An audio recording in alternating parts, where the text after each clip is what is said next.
Welcome to MH maths channel. 10ஆம் வகுப்பு chapter 1 உறவுகளும் சார்புகளும்ல பயிற்சி 1.3ல 9வது சம் தான் பார்க்க போகிறோம். கொஷின் பார்க்கலாம் பாருங்கள். கொஷின் வந்து ஒரு விமானம் 500 கிலோமீட்டர் பர் மணி வேகத்தில் பறக்கிறது.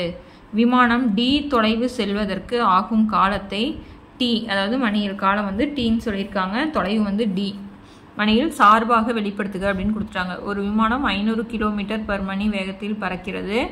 விமானம் D தொலைவு செல்வதற்கு ஆகும் காலத்தை மணியில் நம்ம குறிப்பிடணும். சரிங்களா? பாருங்க, விமானத்தினுடைய வேகம் கொடுத்துட்டாங்க. என்னது?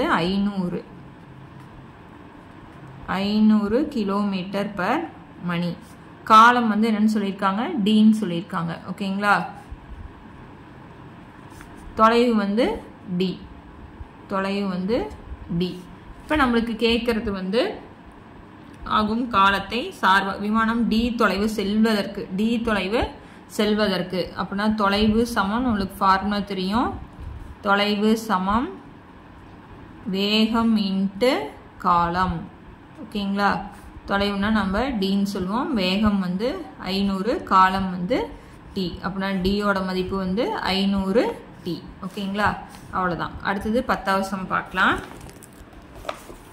அருகில் உள்ள அட்டவணையில் 4 நபர்களின் முன்னங்கைகளின் நீளம், அதாவது முன்னங்கைகளோட நீளம் கொடுத்துட்டாங்க, மற்றும் முன்னங்கை கை இது சரிங்களா, மற்றும் அவர்களுடைய உயரங்களின் தகவல்கள் வழங்கப்பட்டுள்ளன. அந்த விவரங்களின் அடிப்படையில் ஒரு மாணவர் உயரம் y மற்றும் முன்னங்கை நீளம் xக்கான உறவை y = ax + b என கண்டுபிடித்தார். இங்கு a மற்றும் b ஆகியவை மாறிலிகள். இந்த உறவானது சார்பாகுமா என ஆராய்க. a மற்றும் b ஐ காண்க. முன்னங்கைகளின் நீளம் 40 எனில் அந்த நபரின் உயரத்தை காண்க. உயரம் வந்து 53.3 அங்குலம் எனில் அந்த நபரின் முன்னங்கைகளின் நீளத்தை காண்க. பாருங்க, இப்போ 4 பேர்த்தோட முன்னங்கையோட நீளம் வந்து 35 சென்டிமீட்டராக இருக்கும் பொழுது அவங்களோட உயரம் வந்து 56 அங்குலம், 45 சென்டிமீட்டராக இருக்கும்போது 65 அங்குலம் அப்படின்னு ஒரு அட்டவணை கொடுத்துட்டாங்க. ஓகேங்களா? அந்த உறவு எப்படி எடுத்துக்கிறாங்க அப்படின்னா, ஒரு மாணவர் உயரம் வந்து y, முன்னங்கையின் நீளம் x, அதாவது yங்கிறது என்னது? உயரம் = ax + b அப்படிங்கிறத கண்டுபிடிச்சிருக்காரு. ஓகேங்களா? ஸோ இந்த சமன்பாடு வச்சுட்டு இந்த 4க்கான ஆன்சரையும் நம்ம கண்டுபிடிக்கணும். இந்த உறவானது சார்பாகுமா என ஆராய்க அப்படின்னு. சார்பு அப்படிங்கிறது 1க்கு 1 இருக்கணும் அப்படிங்கிறது தான். சரிங்களா? ஒருத்தர் ஒரு ஊருக்கு போயிருக்கணும் அப்படிங்கிறத நம்ம பார்த்தோம் இல்லைங்களா? பாருங்க, நீளம் வந்து ஒரு அளவாக இருக்கும் பொழுது அகலம் வந்து உயரம் வந்து வேறதா இருக்கு. பாருங்க, ஒரு மதிப்புக்கு ஒரு மதிப்பு தான் இருக்கு. புரியுதுங்களா சொல்றது? 1க்கு 1 தான் இருக்கு. அப்புறம் நம்ம இது என்னன்னு சொல்லிடலாம்? சார்பு அப்படின்னு சொல்லிடலாம். நான் ஆன்சர் எழுதுறேன் பாருங்க. எப்படி எழுதலாம் அப்படின்னா, அட்டவணையிலிருந்து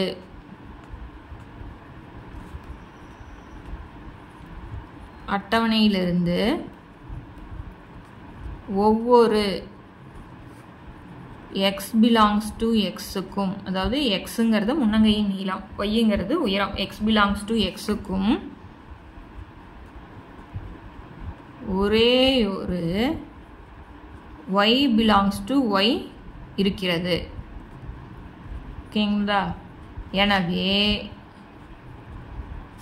இந்த உறவு ஒரு சார்பாகும் அப்படின்னு எழுதிடலாம்.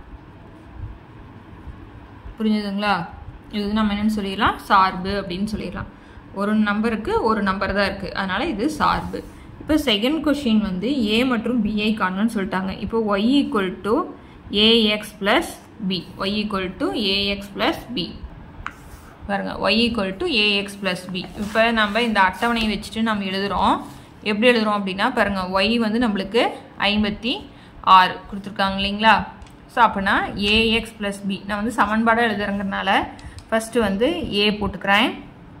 x வந்து என்னது? இது தானே, அதனால 35a + b = y என்னது? 56. இது சமன்பாடு 1 வச்சுக்கிறேன். அடுத்தது ரெண்டாவது எப்படி எழுதலாம்? 45aன்னு எழுதலாங்களா? 45a + b = என்ன எழுதலாம்? 65. இது சமன்பாடு 2. புரியுதுங்களா? இதை வச்சு தான் எழுதியிருக்கேன். ax + b = y. நம்ம இது சமன்பாடு மாதிரி எழுதணுங்கிறதுக்காக நான் எழுதியிருக்கேன். இப்போ இதுலேருந்து ab மதிப்பை நான் கண்டுபிடிக்கணும். இப்போ b கேன்சல் பண்ணணும்னா இங்கே என்ன பண்ணணும்? கழிக்கணும் இல்லைங்களா? குறியை மாற்றணும்னா பிபி கேன்சல் ஆயிரும். இப்போ 35 மைனஸ் 45னா மைனஸ் 10 ஏ. ஓகேங்களா? இப்போ 65ல் 56 போயிடுச்சுன்னா மைனஸ் 9. இப்போ ஏவோட மதிப்பு என்னது? Minus 9 by minus 10. Minus minus என்ன ஆயிரும்? கேன்சல் ஆயிரும். 9 பை 10 அப்படின்னா என்ன வச்சுக்கலாம்? 0.9 அப்படின்னு வச்சுக்கலாம். இப்போ பியோட மதிப்பு கண்டுபிடிக்கணுங்களா? 9 பை 10 வச்சு போட்டோம்னா உங்களுக்கு கொஞ்சம் கேன்சல் பண்ணுறதுக்கு சிரமமாக இருக்குங்கிறதுக்காக நான் தசமமாக மாற்றிக்கிட்டேன். இப்போ ஏ சமம் 0.9 என எதில் பிரதியிடுறேன் அப்படின்னா சமன்பாடு 1ல் பிரதியிட. அப்படின்னா 35 இன்ட்டு 0.9. சமன்பாடு இங்கே 1 இருக்குது பாருங்கள். ஏங்கிற இடத்துல 0.9 போட்டேன். ப்ளஸ் பி ஈக்குவல் டு 56 போட்டேன். இப்போ இதை பெருக்கிறேன். ஓகேங்களா?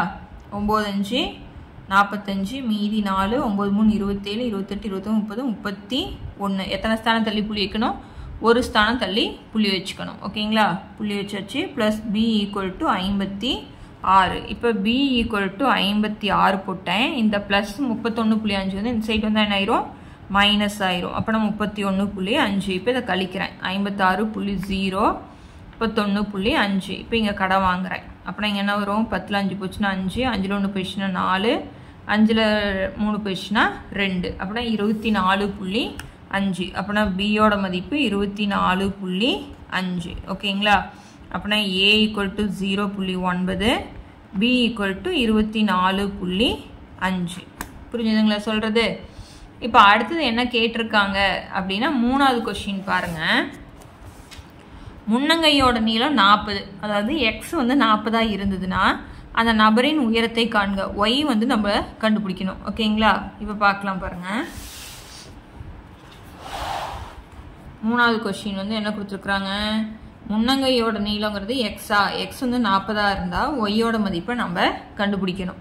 இப்போ நம்மளுக்கு தெரியும், என்ன தெரியும்? Y equal to A X plus B அப்படிங்கிறது தெரியும். ஒய் தான் நம்ம கண்டுபிடிக்கணும்.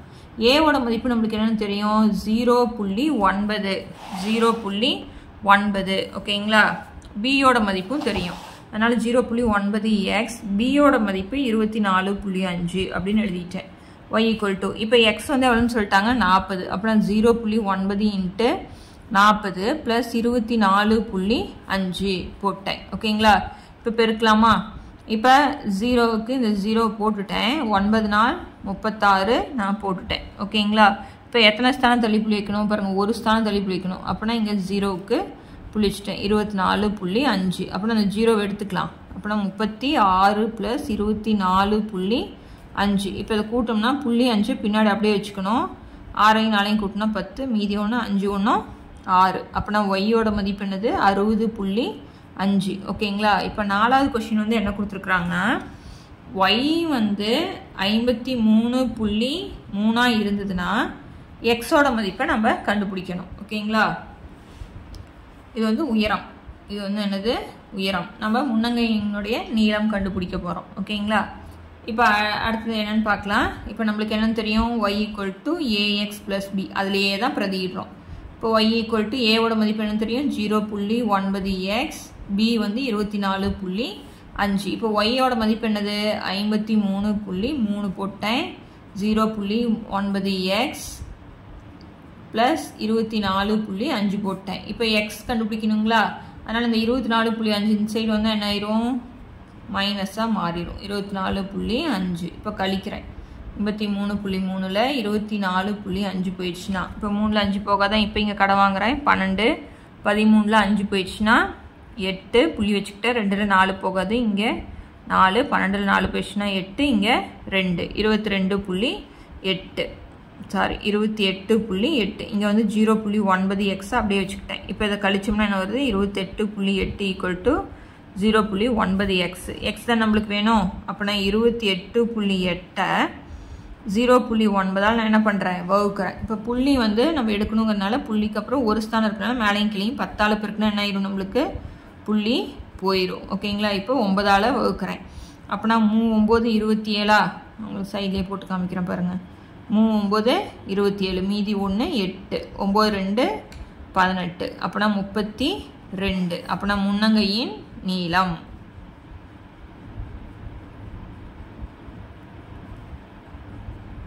முன்னங்கையின் நீளம் 32 சென்டிமீட்டர். ஓகேங்களா, புரியுதா? அவ்வளோதான் சம்மு. வேறு எதுவும் கூட இந்த புள்ளி வச்சுருக்கிறனால உங்களுக்கு கொஞ்சம் இதாக இருக்கும். ஒரு தடவைக்கு 2 தடவை பார்த்தீங்கன்னா உங்களுக்கு ஈஸியாக புரிஞ்சிடும். இந்த பயிற்சி அவ்வளோதான் முடியுது. அடுத்தடுத்த பயிற்சி பார்க்கணும். சேனலை சப்ஸ்கிரைப் பண்ணிக்கோங்க. தேங்க்யூ.